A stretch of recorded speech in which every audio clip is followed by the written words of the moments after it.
J'ai toujours plein de projets en route et je suis un homme avec une grande sensibilité, beaucoup d'énergie et beaucoup d'impatience aussi.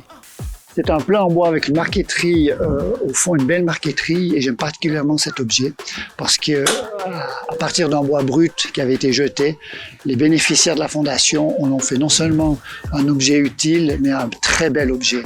Et je trouve que c'est très symbolique de ce que nous vivons à la fondation Domus, c'est redonner aux personnes qui viennent chez nous une utilité, un sens à leur vie et leur démontrer que malgré leur handicap psychique, ils peuvent continuer à faire de très belles choses. Nous sommes ici sur le site d'agrotourisme social. Donc nous sommes dans un tourisme doux, durable, avec des produits biologiques qui sont servis à la buvette par les personnes que nous accueillons. Ça a un effet de déstigmatisation et puis ça a un effet de valorisation des personnes qui travaillent ici. L'objectif, la mission que nous nous sommes donnée, c'est de parler de la maladie psychique d'une part et de mettre en lien les personnes en situation de handicap avec des citoyens des communes ou des touristes.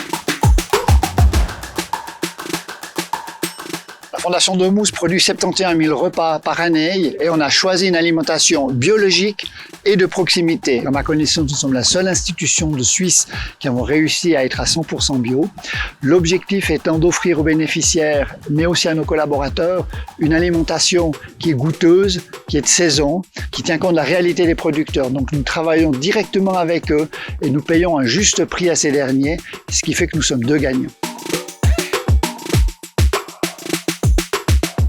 Depuis 5 ans maintenant, on a commencé à mettre en place un management participatif.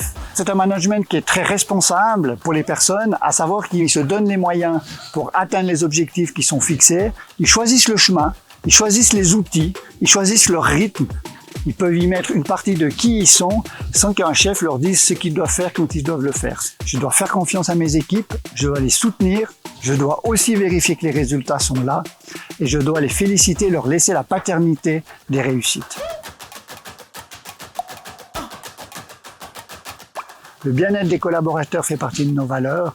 Pour ça, on a toute une série de mesures où l'institution s'adapte, notamment, par exemple, les femmes enceintes, où leurs postes et leurs horaires sont adaptés, ou des papas qui ont besoin d'une souplesse dans leurs horaires pour pouvoir s'occuper de leurs enfants. Ça fait partie de ce que nous proposons et c'est très important pour nous que la Fondation soit présente lorsque le collaborateur a besoin et que ça ne soit pas unidirectionnel.